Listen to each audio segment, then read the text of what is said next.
حضرت ابوبکر صدیق فرماتے ہیں اللہ کے پیارے نبی اپنے ہاتھوں کو اٹھا کر کے قبلہ رخ ہو کر کے اللہ کی بارگاہ میں روتے ہوئے کہتے ہیں اللہم انجز لی ما وعدتنی، اے اللہ تو نے جو وعدہ کیا ہے اس وعدے کو تو آج پورا فرما دے۔ اللہم ان تہلک ھذی العصابۃ لن تعبد فی الارض، اے اللہ اگر یہ کلمہ پڑھنے والے، یہ مٹھی بھر ایمان والے اگر آج ہلاک ہو گئے، اے اللہ پھر روئے زمین پر تیرا نام لینے والا کوئی نہ ہوگا۔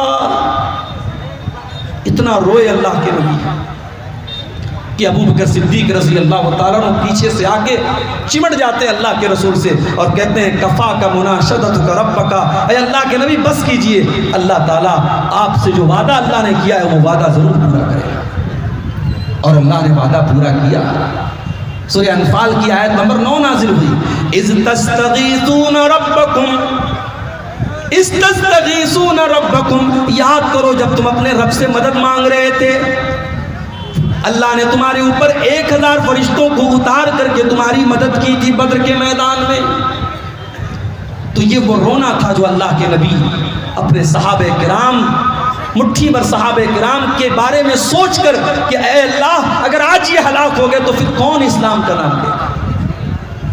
آج ہم کروڑوں کی تعداد میں ہیں میرے بھائی، کاغذ کے اوپر ہم کروڑوں کی تعداد میں ہیں۔ جانتے ہو کہیں کہیں لکھا رہتا ہے، جہاں بچے سوئے رہتے ہیں لکھا رہتا ہے keep silent, the children are sleeping، خاموش رہو بچے سو رہے ہیں۔ دنیا والے یہ پوسٹر لگاتے ہیں، یہ سلوگن لگاتے ہیں، بچے سو رہے ہیں ڈسٹرب مت کرو، خاموش رہو۔ آج دنیا کے ملک میں بچے مر رہے ہیں میرے بھائی، ان کی کٹی پھٹی لاشیں میڈیا کے اندر آ رہی ہیں، لیکن دنیا خاموش بنی ہے۔ آج دنیا چپ ہے اس ظلم پر، اس سرکشی پر، اس بے رحمی پر، اس حیوانیت پر دنیا کے کانوں پر جو نہیں رینگ رہی ہے۔ اور دنیا والے بڑی شرم کے ساتھ اور بڑی بے غیرتی کے ساتھ کہتے ہیں I stand with اسرائیل، میں اسرائیل کے ساتھ کھڑا ہوں۔ میرے بھائیوں، میرے نبی نے یہ تعلیم دی تھی، انصر اخاک ظالما و مظلوما، کبھی ظالم کی مدد مت کرو۔ تمہارا اپنا بھائی بھی اگر ظلم کرے اس کے ہاتھ روکو، اسے ظلم سے روکو، کبھی ظالم کا سپورٹ مت کرو، کبھی ظالم کی مدد مت کرو۔ آج کا دور وہ ہے، یہ ترقی کا دور ہے، یہ دنیا کی بڑی تمدن اور تہذیب کا دور ہے۔ آج انسان چاند پر پہنچ گیا، آج چھوٹے چھوٹے بچے فلسطین میں مر رہے ہیں اور کسی کو کوئی پرواہ نہیں۔ تو تعداد تو کم نہیں ہے ہماری، کروڑوں کی تعداد میں ہے، مگر ایمان کمزور ہو گیا، ایمان کمزور ہو گیا، توحید کمزور ہو گئی۔ آج کتنے مسلمان ایسے ہیں جن کو لا الہ الا اللہ کا مطلب نہیں پتا، جن کو توحید کا مطلب نہیں پتا، جو کہیں پر بھی اپنا سر جھکا سکتے ہیں، کہیں پر بھی ہاتھ جوڑ سکتے ہیں، کہیں کچھ بھی کر سکتے ہیں، نہ ایمان کے بارے میں پتا، نہ توحید کے بارے میں پتا۔ تو تعداد ہماری بہت ہے، مگر وہ 313 جو نبی کی پونجی تھے، جو نبی کا کیپٹل تھے میرے بھائیوں، وہ پیور مسلمان تھے، وہ شدھ مسلمان تھے۔ اس لیے اللہ کے نبی رو رو کے دعا کر رہے ہیں کہ اے اللہ اگر یہ 313 ختم ہو گئے تو پھر روئے زمین پر تیرا نام لینے والا کوئی نہیں۔ اور ایک اور بات بتاؤں آپ کو، 313 صحابہ تھے بدر کے میدان میں، 2 صحابی اللہ کے نبی کے پاس آتے ہیں، اے اللہ کے نبی ہمیں کافروں نے پکڑ لیا تھا، گرفتار کر لیا تھا، ہم نے جان بچانے کے لیے یہ وعدہ کر لیا کہ ہم آپ کے ساتھ لڑائی میں شامل نہیں ہوں گے۔ اے اللہ کے رسول ہم نے یہ وعدہ صرف اپنی جان چھڑانے کے لیے کیا تھا، آپ کا ساتھ تو ہم یقیناً دیں گے۔ اے اللہ کے نبی ہماری تو فوج کی تعداد بھی بہت کم ہے، ہم تو صرف 313 ہیں، اے اللہ کے نبی ہمیں لڑائی میں جانے کی اجازت دیجئے۔ کان کھول کر کے سن لو اللہ کے نبی نے کیا جواب دیا۔ آپ نے فرمایا انصرفا، اے میرے صحابی، اے میرے صحابیوں، جاؤ تم لوٹ جاؤ، تمہیں اپنی لڑائی میں میں شامل نہیں کر سکتا، ہم اپنے وعدے کی وعدہ خلاف نہ کریں گے، جو وعدہ تم کر کے اس وعدے کو ہم نبھائیں گے۔ 313 کو 315 نہیں ہونے دیا اللہ کے نبی نے۔ 2 لوگ پڑھ رہے تھے، آپ نے پڑھنے نہیں دیا۔ زبان کی ویلو اور وعدے کی ویلو اگر کوئی سیکھے تو جناب محمد رسول اللہ صلی اللہ علیہ وسلم سے سیکھے میرے بھائی۔ تو ایک آنسو تو میرے نبی کی آنکھوں سے بدر کے میدان میں نکلے تھے۔ ایک اور موقع یاد کیجئے، اماں عائشہ فرماتی ہیں رات کا ٹائم تھا، اللہ کے پیارے نبی میرے ساتھ تھے. رات کا آخری پہر آیا, آپ نے فرمایا یا عائشہ ذرینی اتعبد لربی, اے عائشہ میں اپنے رب کی عبادت کرنے جانا چاہتا ہوں, اے عائشہ مجھے جانے دو. حضرت عائشہ سے اللہ کے نبی بہت محبت کرتے ہیں, اور جب انسان بیوی سے محبت کرتا ہے تو بیوی کے نخرے اٹھاتا ہے. بھئی اللہ کے نبی تہجد پڑھنے جانا چاہتے ہیں, اس میں بیوی سے اجازت لینے یا بیوی سے پوچھنے کا کوئی مطلب نہیں ہے, مگر یہ محبت کے اظہار کا ایک طریقہ ہے, یہ پیار کے اظہار کا ایک طریقہ ہے. کہا یا عائشہ میں اللہ کی عبادت کرنے جانا چاہتا ہوں. اما عائشہ نے فرمایا انی احب قربک و احب ما یسرک, اے اللہ کے نبی میں تو یہی چاہتا ہوں کہ آپ میرے قریب رہیں, لیکن اگر آپ کی خوشی اللہ کی عبادت کرنے میں ہے آپ بڑے شوق سے جائیں, مجھے کوئی اعتراض نہیں ہے. اما عائشہ فرماتی ہیں فقاما, اللہ کے نبی اپنے بستر سے کھڑے ہوئے, فتطہرا آپ نے وضو کیا, پھر آپ کھڑے ہو کر کے تہجد کی نماز پڑھنے لگے, اور تہجد کی نماز پڑھ کر کے آپ بیٹھ کر کے رونے لگے. اتنا روئے حتی بل ہجرہ, آپ کے کپڑے کا دامن آنسوؤں سے تر ہو گیا.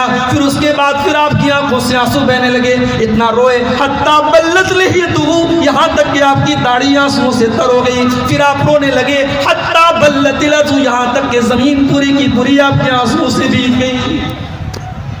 اللہ اکبر. ہمارا نبی تہجد میں روتا تھا, ہم اور آپ پانچوں ٹائم کی نماز بھی نہیں پڑھتے. مسجد کے لیے جلسہ ہو رہا ہے, مجھے شاعر کا وہ شعر یاد آتا ہے, مسجد تو بنا لی شب بھر میں ایمان کی حرارت والوں نے, من اپنا پرانا پاپی تھا برسوں میں نمازی بن نہ سکا. مسجدیں تو بہت ہیں میرے بھائی, ہم ایک مسجد کے جانے کا غم کر رہے ہیں, یہاں ہزاروں لاکھوں مسجدیں ہیں, مسجدوں کو آباد کرنے والے نہیں ہیں. اور کان کھول کر کے سن لو حتیہ دیارہ کے میرے بھائیوں, قرآن کی نظر میں مرد کون ہے؟ قرآن نے مرد کس کو کہا ہے؟ قرآن کی نظر میں مرد وہ ہے جو اپنے کام دھندے کو چھوڑ کر کے نماز کے ٹائم نماز پڑھنے کے لیے آتا ہے.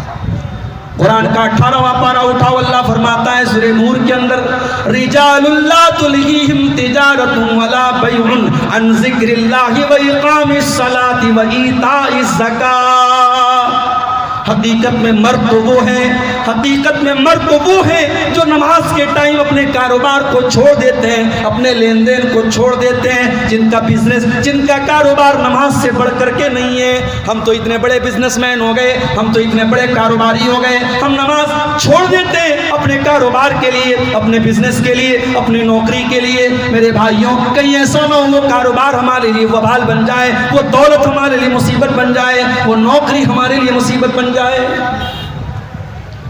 5 ٹائم کی نماز ہمارا بھائی نہیں پڑھتا, تہجد کیا پڑھے گا؟ یا ہمارے نبی تہجد کی نماز پڑھ رہے ہیں, اور تہجد کی نماز پڑھ کے اللہ کے نبی رو رہے ہیں. اور اپنے نوجوان بھائیوں سے ایک بات کہنا چاہتا ہوں, اگر زندگی میں کچھ گولز ہیں, کچھ سپنے ہیں, کچھ ٹارگٹ ہے جس کو پورا کرنا ہے نا, تو اس اللہ کے سامنے رات میں تہجد پڑھ کے اپنے ٹارگٹ پیش کرو, اپنی آرزوؤں کو پیش کرو, جس اللہ کے در سے کوئی خالی ہاتھ نہیں گئے.